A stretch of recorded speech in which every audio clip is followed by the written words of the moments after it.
नमस्कार, आप देख रहे हैं वीके न्यूज। मैं हूं दिवाकर विक्रम सिंह। 5 राज्यों में चुनाव का बिगुल बज चुका है और अब सभी राज्यों में 2 प्रमुख विपक्षी पार्टियां एक दूसरे की जोर आजमाइश कर रही हैं। राजस्थान में भी दिलचस्प मुकाबला है।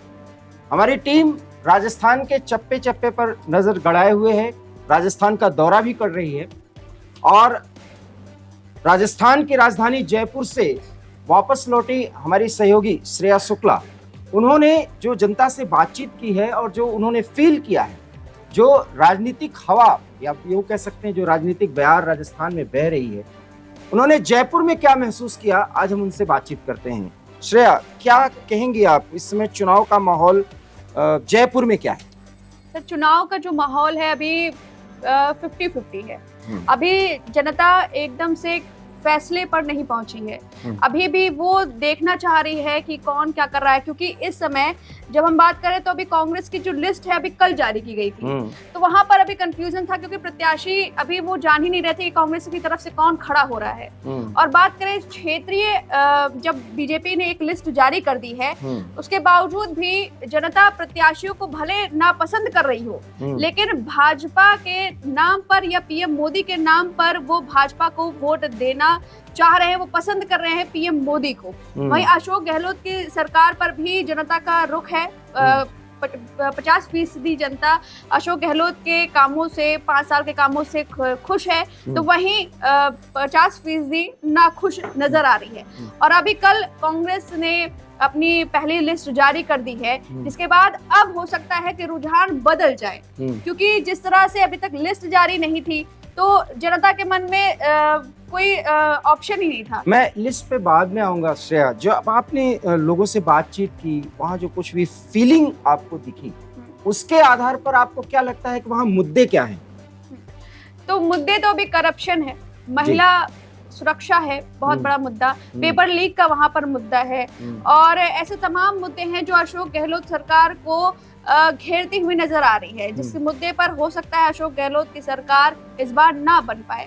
और वहाँ का एक माहौल रहा है कि राजस्थान में हमेशा अल्टरनेटिव सरकार बनती ही है, तो बीच में न्यूट्रल भी जनता का जो उन्होंने बताया कि हो सकता हो कि इस वजह से सरकार बदले, क्योंकि ऐसा रिवाज रहा है। क्या आपने महसूस किया कि जनता चूंकि लोकतंत्र में बहुत ज्यादा परिपक्व हो चुकी है, वो अपने राय जल्दी जाहिर नहीं करती, लेकिन जो बातचीत में वो जो लग रहा है, क्योंकि मीडिया का जमावड़ा लगना शुरू हो गया है हर चुनावी राज्य में, लोग किन बातों का जिक्र सबसे ज्यादा कर रहे हैं? जैसे कि योजनाओं की वो बात कर रहे हैं, लेकिन जहां तक जनता का जो समझ अभी आया है, वो ज्यादा पॉलिसीज पर वो बात नहीं कर पा रहे हैं। वो कितना एक्टिव रही है सरकार, उस पर वो बात कर रहे हैं। जैसे कभी कभी प्रत्याशी जो रहे हैं, वो जो पहले वहां पर जो एमएलए रहे हैं, वो कैसे कहते हैं कि वो 10 सालों तक अभी तक आए ही नहीं है, लेकिन जब चुनाव आने वाले हैं तब इन्होंने काम करना शुरू कर दिया है। अब उससे पहले वो 10-10 साल हो चुके हैं, वो आए नहीं है, तो किस हिसाब से उनको वोट दिया जाए?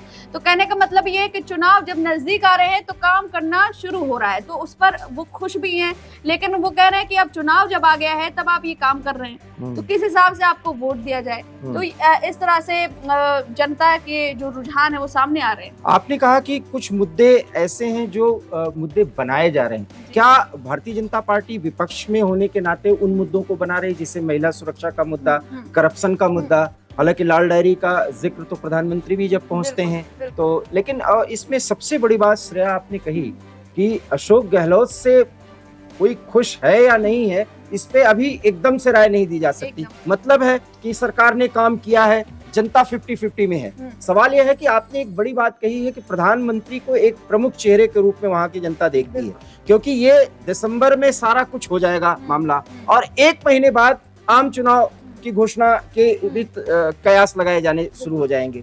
तो उसमें प्रधानमंत्री अगर एक चेहरा है और प्रधानमंत्री ही वहां पर जाकर के एजेंडा सेट कर रहे हैं, कन्हैया लाल का मुद्दा भी जिसका आप जिक्र कर रही थी, कन्हैया लाल का मुद्दा भी प्रधानमंत्री ने एक जनसभा में ही बनाया, तो क्या लगता है आपको कि वहां पर तुष्टीकरण भी एक मुद्दा बनने जा रहा है क्या? जी बिल्कुल, क्योंकि मैं आपको बता दूं कि अगर भाजपा की जब बात कर रहे हैं तो वहां पर सीएम चेहरे के नाम पर नहीं हो रहा है, वहां सीधे निशान, कमल के फूल के निशान पर पीएम मोदी के नाम पर जनता अपनी राय दे रही है। वहां पर उन्हें इससे मतलब नहीं है कि प्रत्याशी कौन खड़ा हो रहा है, प्रत्याशी से नाराजगी भी है, बावजूद इसके वो बीजेपी को वोट देंगे इसकी वजह से, क्योंकि वो पीएम मोदी को पसंद करते हैं। हमने जिन लोगों से बात की जो भाजपा को सपोर्ट करते हैं, उनसे राय जानी कि आप प्रत्याशियों को लेकर क्या सोचते हैं। तो उनका कभी कभी ऐसे भी हमारे साथ लोगों ने बात करी कि उनको पसंद नहीं है वो प्रत्याशी, लेकिन वो भाजपा को पसंद करते हैं, वो पीएम मोदी को पसंद करते हैं, इस वजह से वो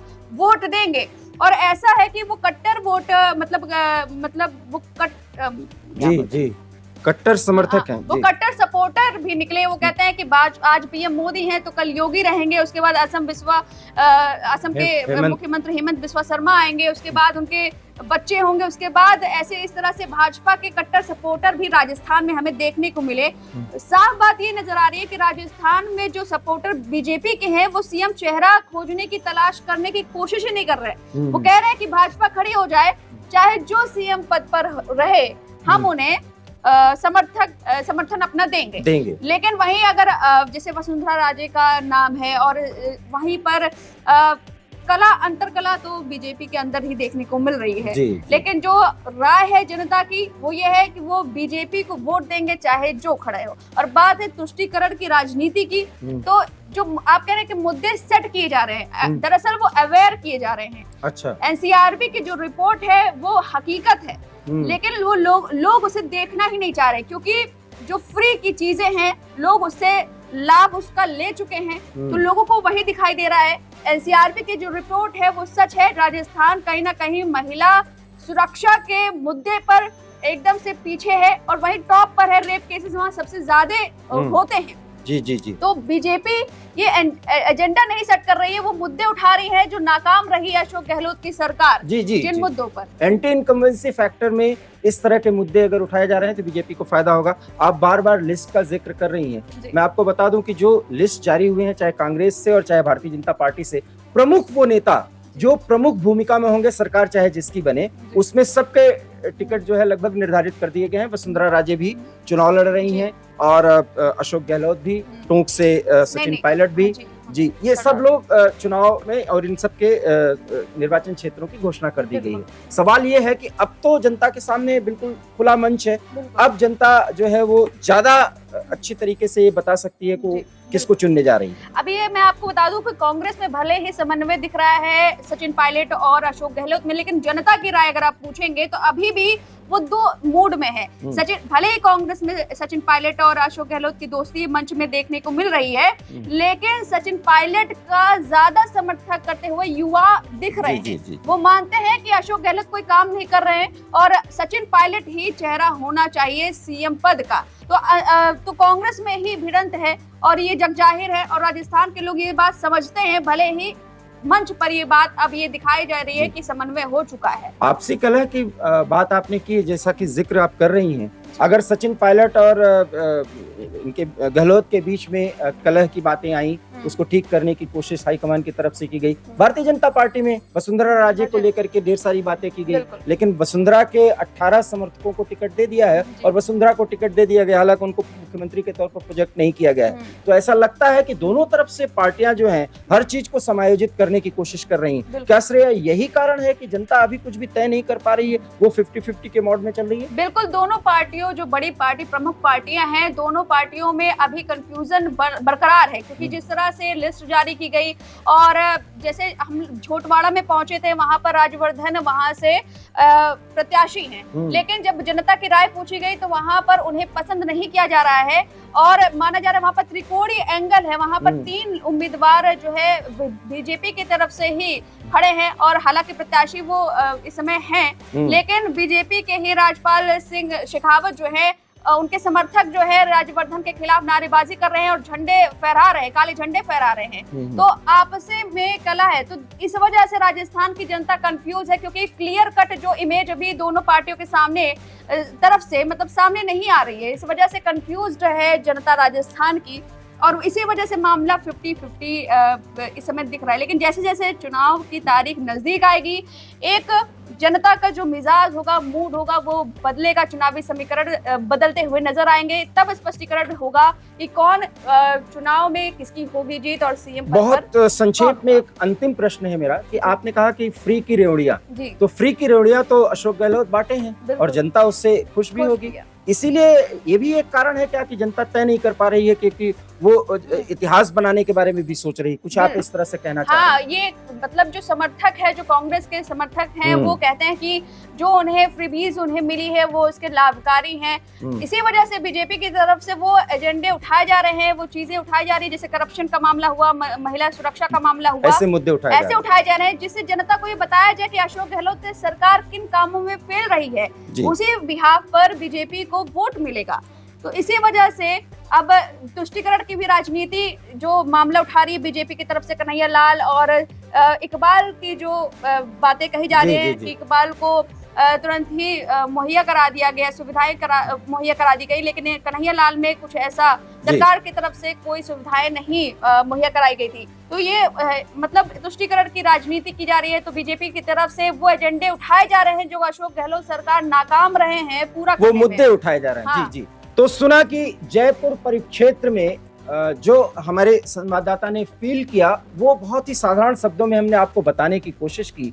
जनता अभी भी ये तय नहीं कर पा रही कि उसे किस ओर जाना है। मुद्दे बताए जा रहे हैं और इसके आधार पर एजेंडे भी सेट किए जा रहे हैं। जैसे जैसे चुनाव की तारीख नजदीक आएगी, वैसे वैसे ये क्लियर हो जाएगा कि जनता को वोट किसको देना है। वैसे इस बार हिस्ट्री बन सकती है या नहीं बन सकती, फिलहाल अभी कुछ नहीं कहा जा सकता। मतलब दोनों पार्टियों के लिए लिटमस टेस्ट का बिल्कुल अंतिम समय चल रहा है। लेकिन हम आपको बता दें कि जिस तरीके से अशोक गहलोत अपने कंधे पर राजस्थान को लेकर के आगे बढ़ रहे हैं और हाथ के पंजे को एक बार फिर राजस्थान में मजबूत करने की बात कह रहे हैं, अर्थात एक बार फिर कांग्रेस की सरकार बनाने का दावा कर रहे हैं, तो दूसरी ओर भारतीय जनता पार्टी ने किसी भी मुख्यमंत्री के नाम को प्रोजेक्ट नहीं किया। लेकिन जब दूसरी लिस्ट जारी हुई तो 83 में से 30 उम्मीदवारों को टिकट दिया गया जो वसुंधरा के समर्थक बताए जा रहे हैं। ऐसे में वसुंधरा ने बाउंस बैक किया है और वसुंधरा को बिना नाम लिए हुए उनको नेतृत्व दिया जा रहा है। एक बड़ी बात है और एक बड़ी जानकारी है जो हमारी टीम ने वहां महसूस किया। आपको हम समय समय पर इसके बारे में जानकारी देते रहेंगे और फील्ड से भी आपको रिपोर्ट हम दिखाते रहेंगे। आपको हमारी ये जानकारी कैसी लगी, प्रतिक्रिया दीजिए। देखते रहिए वीके न्यूज। फिलहाल हम दोनों को दीजिए इजाजत। नमस्कार। नमस्कार। वीके न्यूज, राष्ट्र के नाम।